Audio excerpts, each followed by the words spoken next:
الحمدللہ رب العالمین والصلاة والسلام علی سید الانبیاء والمرسلین اما بعد فاعوذ باللہ من الشیطان الرجیم بسم اللہ الرحمن الرحیم الحمدللہ عز وجل خواتین کی نماز کے طریقے سے متعلق لیکچرز کا سلسلہ جاری ہے، اور اب تک کے لیکچرز میں ہم نے نماز کی شرائط اور نماز کے فرائض پر کلام کر لیا ہے۔ آج کے لیکچر سے انشاءاللہ عز وجل نماز کے واجبات سے متعلق کلام کیا جائے گا۔ تو اس میں سب سے پہلے تو یاد رکھیں کہ ایک چیز ہوتی ہے فرض اور ایک چیز ہوتی ہے واجب۔ تو اگر فرض ادا نہ کیا جائے تو اس شے کا وجود سرے سے ختم ہو جائے گا، یعنی وہ چیز ہی ادا نہیں ہوگی۔ مثال کے طور پر جیسے نماز کا فرض ہے رکوع، تو اگر کوئی رکوع نہ کرے تو نماز کا سرے سے وجود ہی نہیں رہے گا، نماز سرے سے ختم ہو جائے گی۔ اور دوسری چیز ہوتی ہے واجب۔ واجب میں ہوتا یہ ہے کہ نماز تو ادا ہو جاتی ہے لیکن اس میں کچھ کمی رہ جاتی ہے، اور اس کمی کو پورا کرنے کے لیے شریعت مطہرہ نے نماز کے آخر میں سجدہ سہو کا طریقہ رکھا ہے کہ اگر کوئی نماز کے آخر میں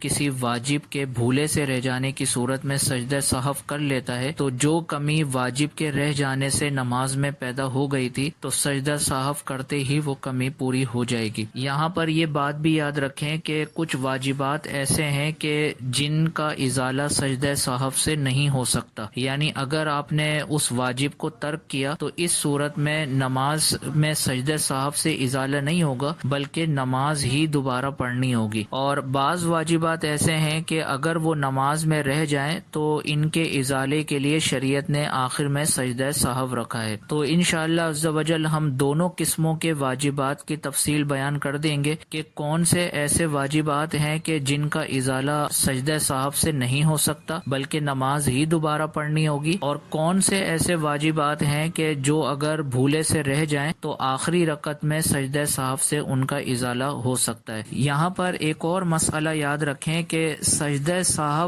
اسی وقت کیا جا سکتا ہے جب نماز میں کوئی واجب بھولے سے رہ گیا ہو، لہٰذا اگر جان بوجھ کے کوئی واجب ترک کیا تو اس صورت میں اب سجدہ سہو سے ازالہ نہیں ہو سکتا بلکہ اب اس نماز کو دوبارہ پڑھنا واجب ہوگا، کیونکہ سجدہ سہو کا مطلب ہی یہ ہے کہ وہ سجدہ جو واجب کو بھولنے کے سبب کیا جائے، تو واجب اگر بھولے سے رہ گیا نماز میں تو اس کا ازالہ سجدہ سہو سے ہو سکتا ہے، لیکن اگر جان بوجھ کے واجب کو ترک کیا تو اس صورت میں اب سجدہ سہو سے ازالہ نہیں ہوگا بلکہ اس نماز کو دوبارہ پڑھنا ہوگا۔ تو اب ہم واجبات نماز کا آغاز کرتے ہیں۔ تو نماز کا سب سے پہلا واجب ہے تکبیر تحریمہ میں لفظ اللہ اکبر کہنا۔ یہ ہم نے نماز کی شرائط کے تحت سماعت کیا تھا کہ نماز شروع کرتے وقت جو سب سے پہلی تکبیر لگائی جاتی ہے اس کو تکبیر تحریمہ کہا جاتا ہے، اور تکبیر تحریمہ کے لیے لفظ اللہ اکبر یہ کہنا واجب ہے۔ لہٰذا اگر کسی نے لفظ اللہ اکبر کی جگہ کوئی اور لفظ کے ذریعے نماز شروع کی،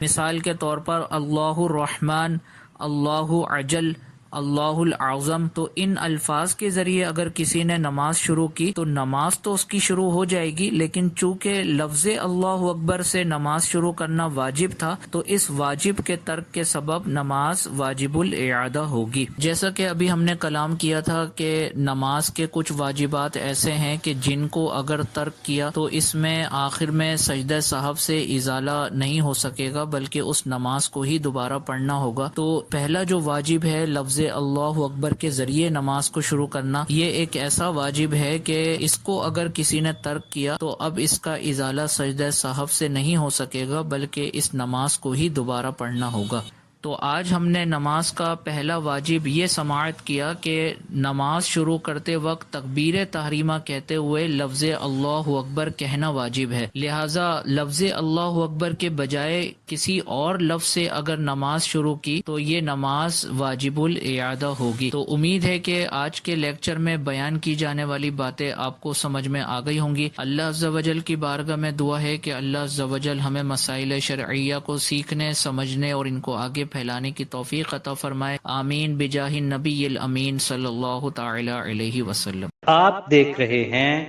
PATF Islamic info YouTube channel. مزید اسلامک ویڈیوز کے لیے ہمارا چینل سبسکرائب کریں۔